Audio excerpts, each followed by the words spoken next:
मेले नू चलीए हो रौनक हो जू घट वे चल मेले नू चलीए चल मेले नू चलीए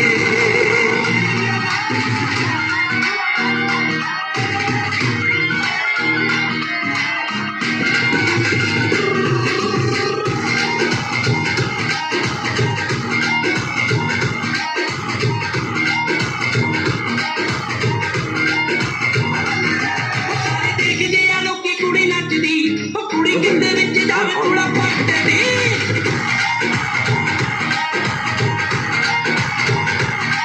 सारे देखदे आ लोकी कुड़ी नचदी कुड़ी किंदे विच जावे थोड़ा पट्टदी लक पत्तला हिलावे किड़े घुम घुम लावे पत्तला हिलावे किड़े घुम घुम लावे अज कली मैदान विच बुकदी यारो फुटदे चुकदी कुड़ी बीड़ी ते नचदी ना पट्टदी अली कुड़ी फुटदे चुकदी कुड़ी बीड़ी ते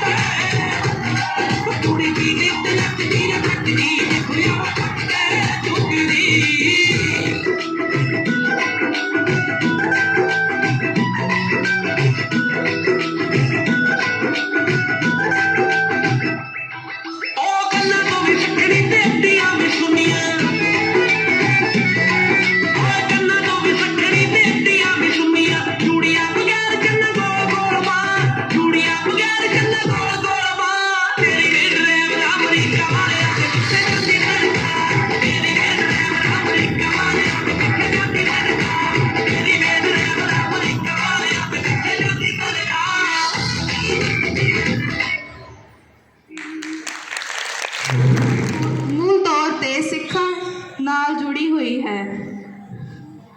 मशीनी युग आउण ते भी पंजाब पूरी तरह खेती नाल जुड़िया होया है। जदों तक मनुख दी खुशी ते खुशहाली खेतां नाल जुड़ी है, विसाखी वर्गे पक्कियां फसलों वाले महीने खुशी दा सोमा बने रहेंगे।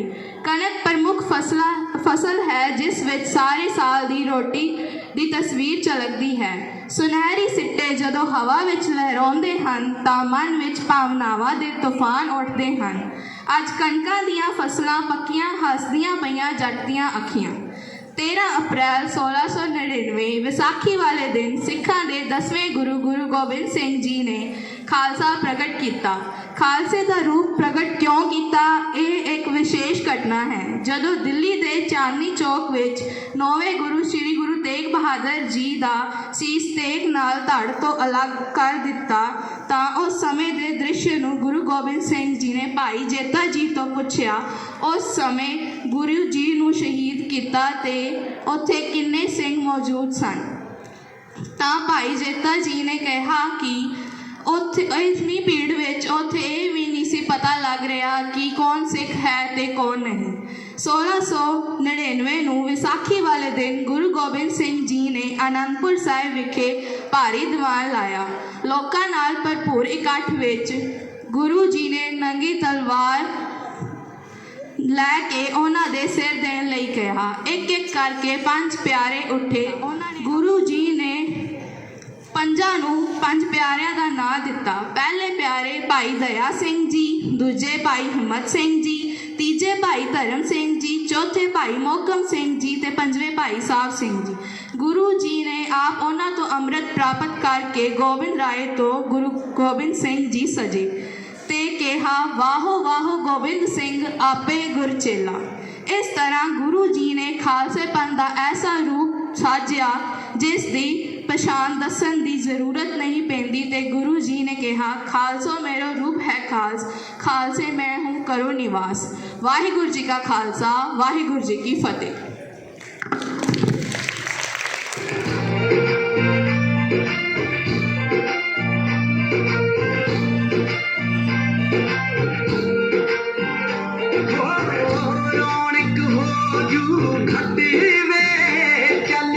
मेले नू चलीए मल्ला कट कुड़ते दे बट वे चल मेले नू चलीए आले पड़ कुंजियां ते सांभल तिजोरियां आले पड़ कुंजियां ते सांभला तिजोरियां खसमां नूं खांदा ई तेरा घर वे चल मेले नूं चलीए हो रौनक हो जू घट वे चल मेले नूं चलीए चल मेले नूं चलीए वंजड़ी बजा शोरा लम्मे दिया वंजड़ी बजा शोरा लम्मे दिया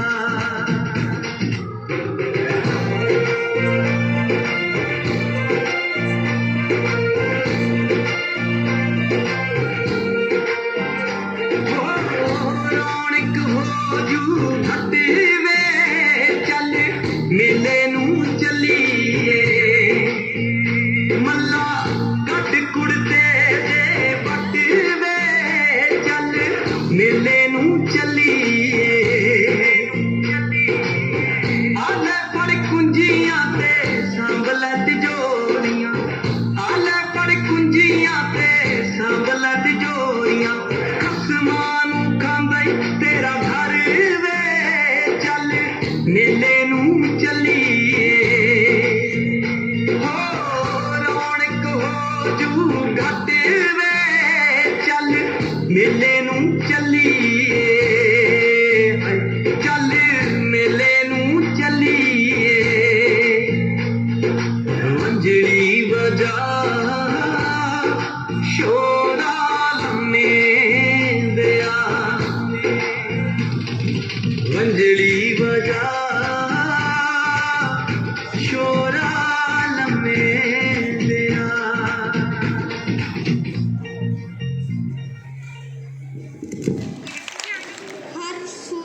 हर खास आम को सूचना दी जाती है कि जनरल डायर के हुक्म से शहर में मास्टर लॉ लगा दिया गया है। इसलिए अगर कोई भी व्यक्ति रात 8 बजे के बाद घर से बाहर निकलेगा तो उसे गोली मार दी जाएगी। सुनो सुनो सुनो सुनो सुनो सुनो। अरे भाइयों, क्या अब हमें घर से निकलने की भी आज़ादी नहीं है? अरे भैया, हमको अपने घरों से बाहर निकलने की आज़ादी भी नहीं है। अरे मेरा क्या होगा? मैं तो रात को 10 बजे मजदूरी करके घर वापस आता हूँ। साडे मुल्क च रह के साडे उत्ते ही हुक्म चलाते ने ये गोरे। भाइयों, अब हमें इन अंग्रेजों के खिलाफ आवाज उठानी ही होगी। बिल्कुल सही। अब हमें इनके अंग्रेजों के खिलाफ आवाज उठानी होगी। भारत माता की, भारत माता की। सुनो भाइयों और बहनों, कल बैसाखी का दिन है। कल सभी लोग जलियांवाला बाग में इकट्ठा हो और अपने नेताओं का भाषण सुने। भारत माता की, भारत माता की, भारत माता की।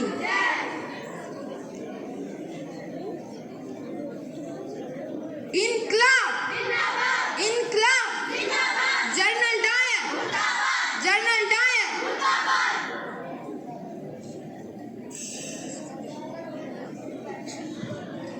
भाई और बहनों, जैसे आप सब लोग जानते ही होंगे कि इन अंग्रेजों ने हमारे भारतीय के ऊपर कितने अत्याचार कर रखे हैं, पर अब तो हद ही हो गई है।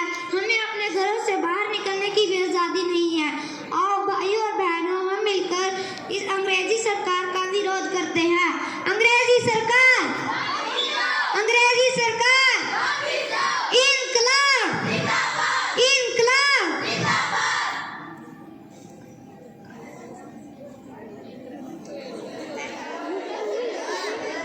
तुमने हमारा कहना नहीं माना। हमने मास्टर लॉ लगाया, पर तुमने उसका उल्लंघन किया। तुम सरकार से गद्दारी करता है। तुम्हें इसका सजा जरूर मिलेगा। तुम लोग फ्रीडम मांगते हैं, मिलेगा, कंप्लीट फ्रीडम मिलेगा। सोल्जर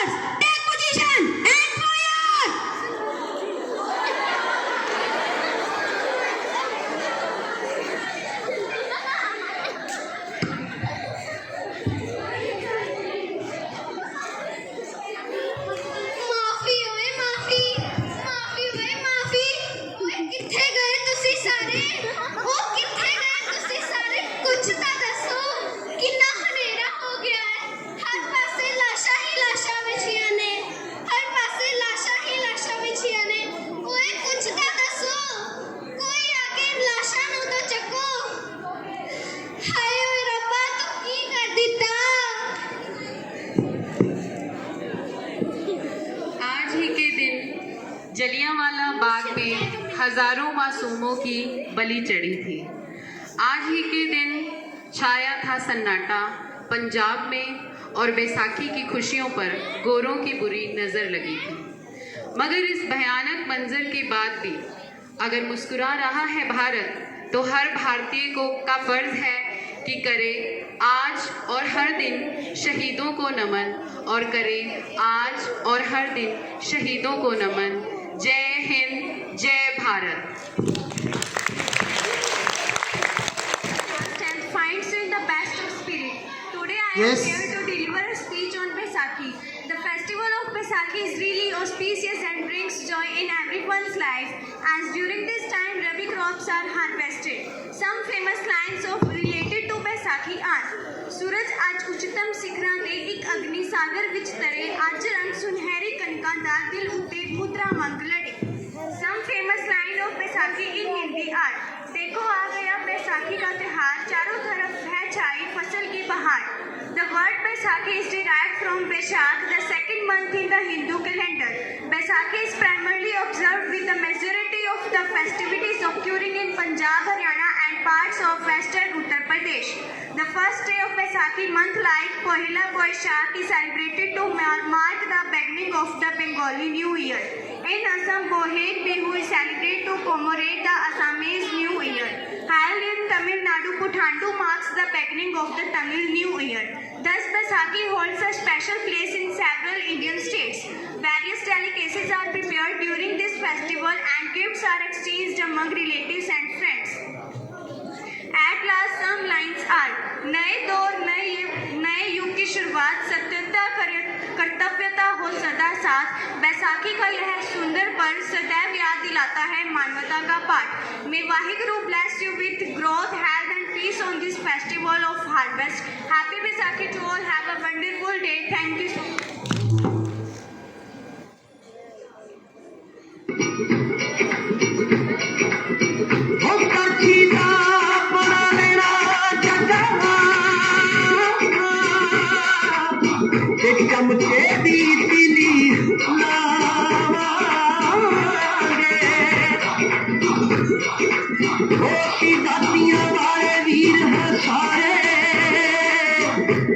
पर बंदूक दी गोली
तक बन जा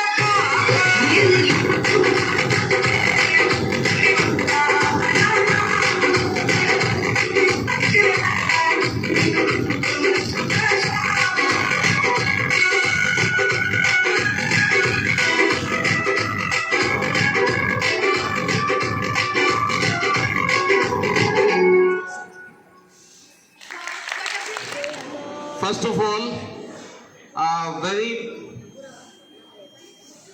very congratulations to all the participants who delivered the different speeches and dance performance by the different classes. A huge amount of applause for the teachers, especially Seema ma'am, Amandeep ma'am and the Prachi ma'am, activity in charges, and also for the rest of the teachers who are along with them. Dance performances delivered by 7th class, 9th class, 8th class and 12th class. According to me, one of the best dance performance in today's program, that is tied by 9th class and 12th class girls. Clap for them, students. And speech delivered by Gurleen, that is also very remarkable, thoughtful, meaningful. So my dear student, from my side, from my teacher side and the management side, आप सभी को बहुत बहुत बधाई इस बैसाखी पर्व की। आज से एक नया साल, नई साल की शुरुआत होती है, यदि आपको पता हो तो हिंदू और सिख धर्म के अकॉर्डिंग।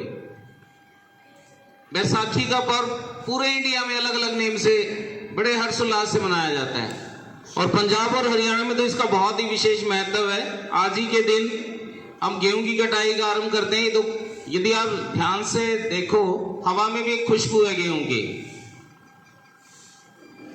ठीक है ना। दूसरा, आज ही के दिन खालसा पंथ की स्थापना की थी गुरु गोविंद सिंह जी ने। और तीसरा जो सबसे इंपॉर्टेंट था, जिसको हम कभी भी नहीं भूल सकते, वो था जलियांवाला बाग हत्याकांड, that delivered by the small kids, that is I think they are the 6th class students, and उसमें जिसने जनरल डायर का रोल प्ले किया, that is very very remarkable। है वहां पे जनरल डायर कम आउट? एक बार फिर से डायलॉग बोल के दिखाओ। तुमने हमारा कहना नहीं माना, हमने मार्शल लॉ लगाया, पर तुमने उसका उल्लंघन किया।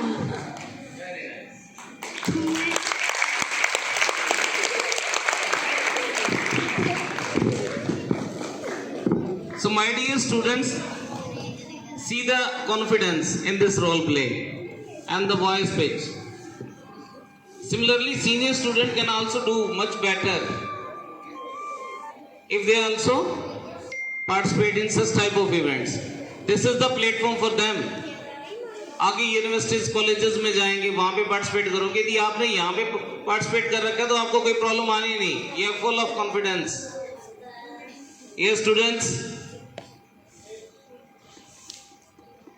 कितना भी खुशी से कोई भी फेस्टिवल मना लो, बट कभी भी इस देश के लिए जिन्होंने कुर्बानियां दी हैं, उन शहीदों को कभी नहीं भूलना। जैसे आज के दिन जलियांवाला बाग हत्याकांड हुआ था, उसमें भी हजारों लाखों लोगों की कुर्बानियां गई थी।